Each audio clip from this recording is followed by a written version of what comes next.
ఇప్పుడు ఈ సందర్భం గురించి ఎందుకు డిస్కస్ చేస్తున్నాం అంటే ఆర్బీఐ ఎక్కువ మనీ ప్రింట్ చేస్తే ఏమవుతుందని మనం ఎందుకు డిస్కస్ చేస్తున్నాం అంటే కోవిడ్-19 వ్యాప్తి వల్ల భారత ఆర్థిక వ్యవస్థ అనేది తీవ్రంగా నష్టపోయింది. దానివల్ల ప్రస్తుత ఆర్థిక సంవత్సరానికి జీడిపిని పెంచవలసి ఉంది. జీడిపి అంటే గ్రాస్ డొమెస్టిక్ ప్రొడక్ట్. అలాగే ప్రపంచంలోని ఇతర ఆర్థిక వ్యవస్థలతో పోటీ పడే విధంగా అభివృద్ధి చేయవలసి ఉంది. దేశవ్యాప్త లాక్డౌన్ వల్ల ఆదాయాలు పడిపోయి వినియోగం పడిపోవడం వల్ల వస్తువులకి సేవలకి సంబంధించిన ఆర్థిక వ్యవస్థ అనేది కుప్పకూలిపోయింది, అంటే డౌన్ఫాల్. ఇప్పుడు డిమాండ్ పెంచితే ఎలా ఉంటుంది? డిమాండ్ పెంచితే అంటే ప్రజల వద్ద ఎక్కువ డబ్బు ఉంటే, ఒకవేళ ప్రభుత్వమే ప్రజలకు ఆ డబ్బు ఇస్తే ఒక పెద్ద company CEO, chief executive officer నుంచి అతి సామాన్య కార్మికుని వరకు ఆదాయాలు విపరీతంగా పెరిగితే ఏమవుతుందంటే ఎవరు ఏం చేస్తారంటే, ఫస్ట్ ఆఫ్ ఆల్ ఆర్బీఐ ఆర్థిక వ్యవస్థలో ద్రవ్యాన్ని పెంచడం అనేది ఆర్థిక వ్యవస్థలో గవర్నమెంట్ బాండ్స్ని కొనడం ద్వారా కొంత డబ్బుని ఆర్థిక వ్యవస్థలో ప్రవేశపెడుతుంది. అంటే దీన్ని ఏమంటారంటే OMO అంటారు, అంటే open market operations. Open market ఆపరేషన్స్లో భాగంగా కొంత డబ్బుని ఆర్బీఐ గవర్నమెంట్ బాండ్ని కొనడం ద్వారా ఆర్థిక వ్యవస్థలో ప్రవేశపెడుతుంది. అలా ప్రవేశపెట్టిన వల్ల చాలా బ్యాంకులు మార్కెట్లో తిరిగి రావు అనుకున్న బాకీలకి లోన్లు ఇవ్వవు. చాలా బ్యాంకులు ఏంటంటే అసలు మనకి వాడు కస్టమర్ అనేది తిరిగి పే చేస్తాడంటేనే వాళ్ళకి లోన్ అనేది శాంక్షన్ చేస్తారు, లేకపోతే లోన్ అనేది శాంక్షన్ చేయరు. దానివల్ల ఏమవుతుందంటే డబ్బులు అనేవి బ్యాంకుల దగ్గరే ఉండిపోయి ఇటువంటి పరిస్థితుల్లో ఏమవుతుందంటే ద్రవ్యత్వ సప్లై జరగదు. ఇప్పుడు ఎక్కడా కూడా బిజినెస్ ట్రాన్సాక్షన్ జరిగే వీలు లేదు, వస్తువులకు డిమాండ్ లేదు, సేవలకు డిమాండ్ లేదు, అసలు మనీ క్రియేషన్ అనేది జరగట్లేదు. ఇలాంటి పరిస్థితుల్లో కస్టమర్ తిరిగి కట్టడం అనుకున్నప్పుడు బ్యాంక్ అనేది వాళ్ళకి లోన్లు ఇవ్వదు. అలా బ్యాంక్ లోన్లు ఇవ్వనప్పుడు వీడు ఎక్కడో చోట నుంచి డబ్బులు తీసుకుని వచ్చి దాన్ని బిజినెస్ రూపంలో జనరేట్ చేసి దాన్ని ఇంకా రిక్రియేషన్ చేయాలి, మనీ రిక్రియేషన్ చేయాలి. ఆ రిక్రియేషన్ ఇక్కడ జరగట్లేదు. ఇలా జరగనప్పుడు ద్రవ్యత్వ సప్లై జరగనప్పుడు ఆర్థిక వ్యవస్థలో ద్రవ్య ప్రవాహం అనేది కొంచెం సమయం తీసుకుంటుంది. మ్యాక్సిమం సమయం కూడా కాదు, మ్యాక్సిమం ద్రవ్య సప్లై అనేది ఆగిపోద్ది, స్ట్రక్ అయిపోతుంది. ఇలా స్ట్రక్ అయిపోయినప్పుడు ఈ ప్రభుత్వ ఆదాయం అనేది కోసులోటు మీద ఆధారపడినది. కోసులోటు అంటే ఏంటంటే ప్రభుత్వం ఖర్చు పెట్టినటువంటి వ్యయం మరియు రాబడి అంటే ఇన్కమ్, వ్యయం అంటే ఎక్స్పెండిచర్. ఇన్కమ్ మనకి వస్తేనే ఎక్స్పెండిచర్ అనేది మనం ఖర్చు పెట్టగలుగుతాం. ఇప్పుడు ఫర్ ఎగ్జాంపుల్ దీన్ని ఇండివిజువల్గా తీసుకుంటే ఒక ఇండివిజువల్ ఎంప్లాయీ ఒక మంత్లీ శాలరీ గెయిన్ చేస్తేనే ఆ శాలరీతో తన యొక్క నిత్యావసరమైనటువంటి ఒక నెలవారీ ఖర్చులకి ఆ అమౌంట్ని స్పెండ్ చేయడం అనేది జరుగుతుంది. కాబట్టి ఈ కోసులోటు అనేది ప్రభుత్వం యొక్క కోసులోటు ఖర్చు పెట్టిన వ్యయం మరియు రాబడి మీద ఆధారపడి ఉంటుంది. ఈ కోసులోటు జీడిపిలో 6 నుంచి 15% మధ్య ఉంటే రాబడి అనేది చాలా బాగుంటుంది. అయితే ఏంటంటే ప్రభుత్వం ఈ పరిస్థితిని చక్కదిద్దేందుకు కొంత ఆర్థిక సాయాన్ని ప్రకటిస్తుంది. ఆ ఆర్థిక సాయం ఎలా ఉంటుందంటే ఫర్ ఎగ్జాంపుల్ మొన్న ప్రకటించినటువంటి ఆత్మనిర్భర్ భారత్ అభియాన్ లాగా అనమాట. ఆత్మనిర్భర్ భారత్ అభియాన్లో భాగంగా 20 లక్షల కోట్లు ప్రకటించడం జరిగింది. అటువంటి టైప్ ప్యాకేజెస్ని ప్రకటించి వాటిని ఉద్దీపన అంటే స్టిమ్యులేట్ చేయడానికి, అంటే ఆర్థిక వ్యవస్థని పునరుత్తేజితం చేయడానికి లేదా స్టిమ్యులేట్ చేయడానికి భాగంగా ఈ మనీని అనేది అందులో సర్క్యులేట్ చేయడానికి ప్రవేశపెడుతుంది. నమస్కారం. ఈరోజు మనం డిస్కస్ చేయబోయే టాపిక్ ఏంటంటే ఆర్బీఐ ఎక్కువ డబ్బు ప్రింట్ చేస్తే ఏమవుతుందంటే అసలు మనీ అనేది ఎందుకు వచ్చింది, తర్వాత దాని వెనక ఉన్నటువంటి హిస్టరీ ఏంటి, అసలు మనీ కనుగొనక ముందు ఏ విధంగా ఉండేదంటే ఒకప్పుడు ఆదిమానవుల కాలంలో ఆదిమానవుడు ఒక వేటకై సంచార జీవనం చేసేవాడు. ఏదైనా వేట మాంసం దొరకడం, దాన్ని తినడం, ఇలాగా ఒక స్థిరమైన నివాసం లేకుండా అలా గడిపేవాడు. తర్వాత ఏంటంటే ఒక స్థిర నివాసం ఏర్పరచుకుని దానికి అనుగుణంగా ఏంటంటే ఒక చోట వ్యవసాయం చేయడం మొదలుపెట్టి స్టెప్ బై స్టెప్ అలా డెవలప్ అవడం అనేది క్రమేణా అభివృద్ధి అవడం అనేది జరిగింది. అయితే పెరుగుతున్న అభివృద్ధితో పాటు మానవుని యొక్క కోరికలు, అవసరాలు కూడా పెరిగాయి. అప్పుడు ఒకరి మధ్య ఒకరికి ఫర్ ఎగ్జాంపుల్ అప్పుడు వచ్చినటువంటి పద్ధతి ఏంటంటే వస్తు మార్పిడి పద్ధతి లేదా వస్తు వినిమయ పద్ధతి. దీన్ని బార్టర్ సిస్టమ్ అంటారు. ఈ బార్టర్ సిస్టమ్ ఎలా ఉండేదంటే నీ దగ్గర 1 కేజీ బియ్యం ఉన్నాయి, నా దగ్గర 2 కేజీలు కూరగాయలు ఉన్నాయి. సో నువ్వు నాకు బియ్యం ఇస్తే నేను నీకు ఒక 2 కేజెస్ కూరగాయలు ఇస్తాను. అలా ఒక వస్తువుకి ఇంకో వస్తువు ఎక్స్చేంజ్ ఇవ్వడం ద్వారా బార్టర్ సిస్టమ్ అనేది జరిగేది. దీన్ని వస్తు మార్పిడి పద్ధతి లేదా వస్తు వినిమయ పద్ధతి అనేది. అయితే ఈ పద్ధతిలో ఉన్నటువంటి అనేక లోపాలు, దీన్ని ఏమనేవారంటే ఈ బార్టర్ సిస్టమ్నే ఇంకో విధంగా సిసి పద్ధతి అనేవారు. సిసి అంటే commodity to commodity economy. Commodity అంటే ఏదైనా ఒక వస్తువు లేదా ఒక ప్రోడక్ట్ లేదా ఒక ఉత్పత్తిని కమోడిటీ అంటాం. దీన్ని సిసి పద్ధతి అనేవారు, అంటే కమోడిటీ కమోడిటీ. అప్పుడు దీనికి ఆల్టర్నేటివ్గా ఒక కొత్త అంశాన్ని కనుగొనాలి అని చెప్పేసి మానవుల కోరికలకు అనుగుణంగా ద్రవ్యాన్ని కనుగొనడం జరిగింది. ద్రవ్యం మీన్స్ మనీ. ఈ మనీ ఎప్పుడైతే కనుక్కున్నారో ఈ ప్రస్తుత ఆర్థిక వ్యవస్థ అంతా కూడా మనీ ఓరియంటెడ్ అయ్యి దీన్ని సిఎంసి వ్యవస్థ అంటారు. సిఎంసి అంటే commodity money commodity. Commodity money commodity అంటే ఒక వస్తువుకి లేదా ఒక ఉత్పత్తిని పొందాలంటే మధ్యలో మనీ అనేది its place a vital role or predominant role or key role. Key role అనేది మనీ ప్లే చేస్తుంది. దీన్ని సిఎంసి ఎకానమీ అంటున్నాం, అంటే కమోడిటీ మనీ కమోడిటీ ఎకానమీ. అసలు మనీ అని మనం ఎందుకు అంటున్నాం, అసలు మనీ ఎలా పుట్టిందంటే ఈ మనీ అనేది మానెట్టా అనేది రోమన్ దేవత పేరు. ఈ రోమన్ దేవత మానెట్టా ఆలయంలో నాణ్యాలు ముద్రించడం వలన దీనికి మనీ అని పేరు వచ్చింది. ఈ ద్రవ్యం అనేది మానవుని యొక్క అతి ముఖ్యమైన కల్పనలో ఒకటి. ఎందుకంటే ఒక్కసారిగా ఆర్థిక వ్యవస్థ యొక్క స్థితిగతులన్నీ కూడా ద్రవ్యాన్ని కనుగొనడం వల్ల పూర్తిగా మారిపోయాయి. అందుకని దీన్ని ఏ విధంగా చెప్తారంటే ద్రవ్యం అనేది అతి ముఖ్యమైన కల్పనలో ఒకటని ఎందుకంటారంటే యాంత్రిక శాస్త్రంలో చక్రం, అంటే మనిషి ఎప్పుడైతే చక్రాన్ని నిపుణుని కనుగొన్నాడో అభివృద్ధి అనేది చాలా ర్యాపిడ్గా అయింది. దానివల్ల యాంత్రిక శాస్త్రంలో చక్రం ఎంత పవర్ఫుల్లో, విజ్ఞాన శాస్త్రంలో నిప్పు ఎంత పవర్ఫుల్లో, రాజనీతి శాస్త్రంలో ఓటు ఎంత పవర్ఫుల్లో, అర్థశాస్త్రంలో ద్రవ్యం అనేది అంతే పవర్ఫుల్. సో ద్రవ్యం అనేది చాలా అతి ముఖ్యమైన కల్పనలో ఒక ఇన్నోవేషన్లో it is the vital and place the predominant role అని చెప్పేసి చెప్పుకోవచ్చు. సో ఆర్బీఐ అనేది ప్రభుత్వం చేతిలో ఉంటుంది కదా, మరి కావాల్సినంత మనీని ఎందుకు ప్రింట్ చేయకూడదు? ఈ డౌట్ చాలామందికి వస్తుంది. ప్రింట్ చేస్తే లాభాలు ఏమి వస్తాయి, నష్టాలు ఏంటి, ఈ ప్రాసెస్ నిజంగా వర్కౌట్ అవుతుంది అనేది మనం ఇప్పుడు డిస్కస్ చేద్దాం. ఆర్బీఐ ప్రజలకి మనీని చేకూర్చే పద్ధతుల్లో భాగంగా డీబీటీ అంటే డైరెక్ట్ బెనిఫిట్ ట్రాన్స్ఫర్, అంటే ప్రత్యక్ష ద్రవ్యత్వ చర్యలు. అంటే పేదవారు ఎవరైతే ఉన్నారో వాళ్ళకి నో ఫ్రిల్ అకౌంట్ ఉంది. ఈ నో ఫ్రిల్ అకౌంట్ అంటే జీరో బ్యాలెన్స్ అకౌంట్. సో ఈ నో ఫ్రిల్ అకౌంట్లో పేదవారందరూ కూడా సరే వీళ్ళ పేదరికం నుంచి మనం ఉపశమనం కలిగిద్దాం అనే ఉద్దేశంతో వీళ్ళందరికీ మనీ క్రెడిట్ చేసినట్టయితే వీళ్ళందరూ ఏం చేస్తారంటే గవర్నమెంట్ మనకు మనీ ఇస్తుంది కదా అని చెప్పేసి కష్టపడడం అనేది మానేస్తారు. అంతేకాకుండా అనేక దురలవాట్లకి బానిసలయ్యే ప్రమాదం ఉంది. తత్ఫలితంగా వీళ్ళందరూ కూడా బద్ధకస్తులుగా తయారవుతారు. సో గవర్నమెంటే వీళ్ళందరినీ బద్ధకస్తుల్లా తయారు చేసేటువంటి పరిస్థితి. అందువల్ల ఆర్బీఐ ఉద్దేశం మంచిదే.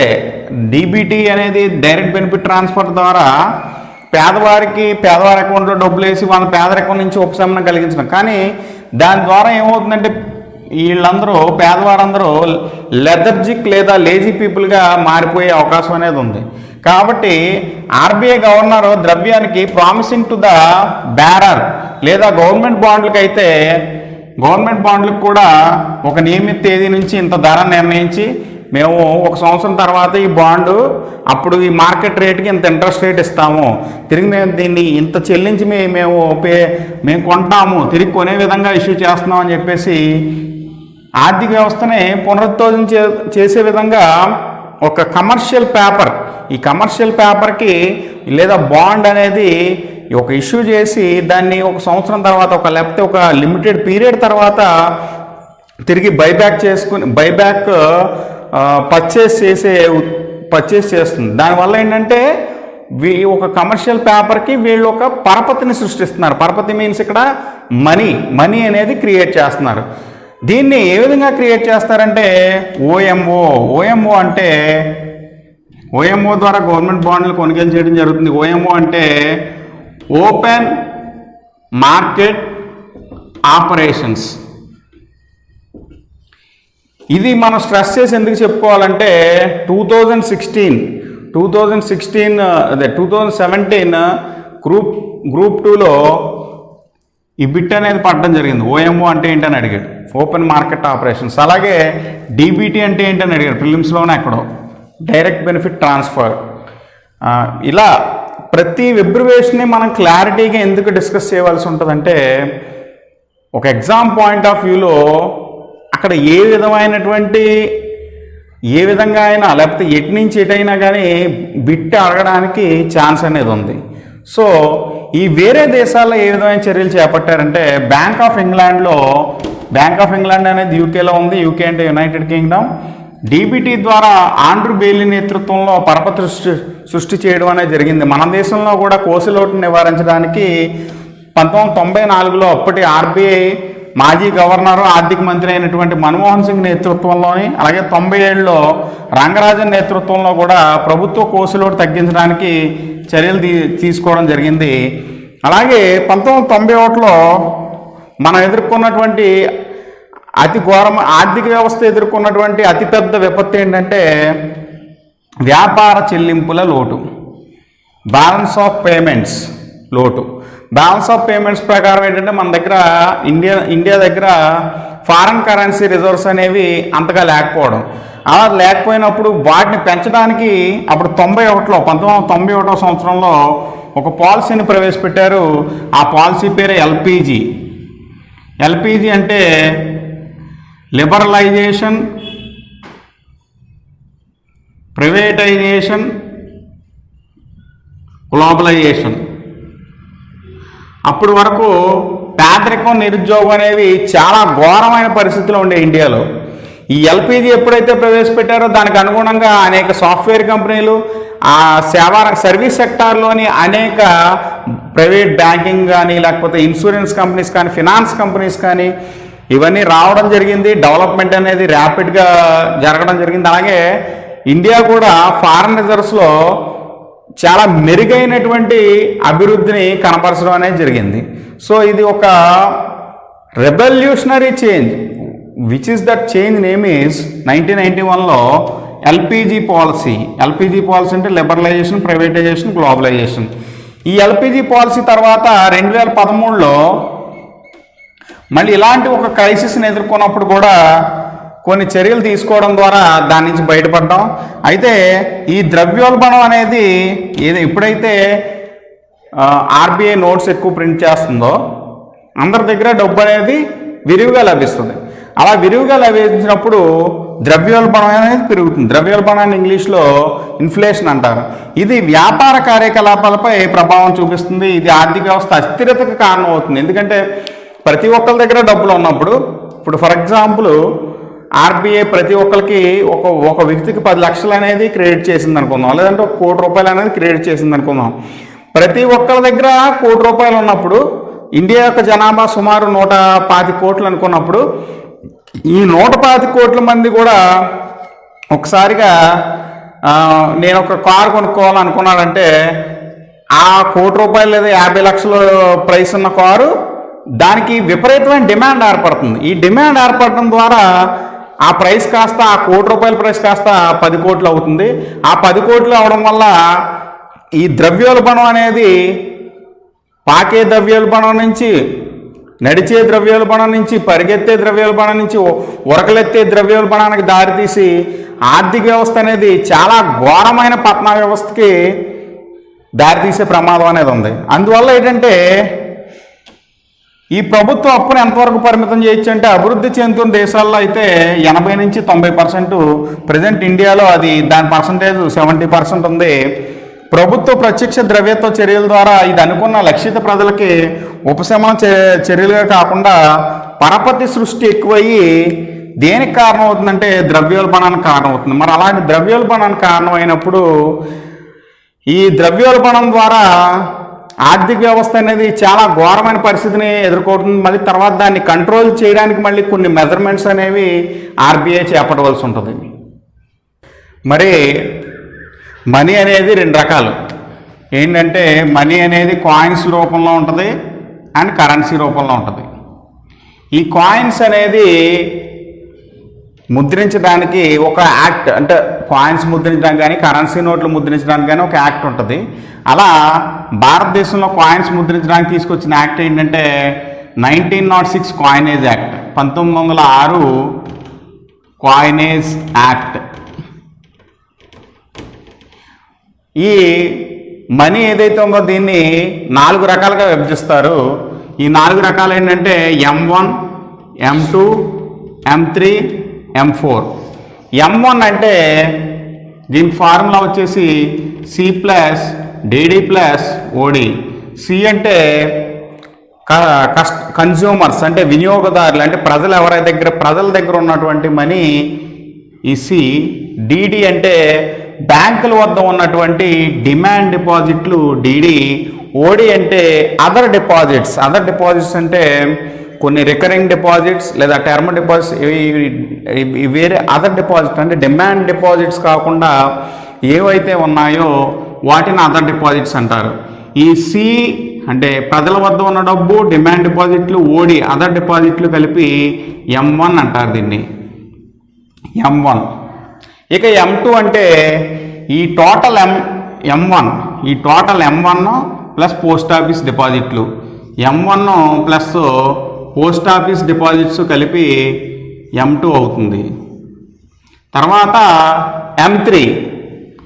M3 అనేది C అంటే ప్రజల వద్ద ఉన్న డబ్బు, DD అంటే డిమాండ్ డిపాజిట్లు, బ్యాంకులోని డిమాండ్ డిపాజిట్లు, OD అంటే అదర్ డిపాజిట్లు, TD అంటే టర్మ్ డిపాజిట్లు అంటే 5 సంవత్సరాలు లేదా 10 సంవత్సరాలు ఒక నిర్ణీత కాలానికి చేసేటువంటి ఈ టర్మ్ డిపాజిట్లు, ప్రజల వద్ద ఉన్న కరెన్సీ, డిమాండ్ డిపాజిట్లు, అదర్ డిపాజిట్స్ ఇవన్నీ కలిపి ఇదంతా M3 అవుతుంది.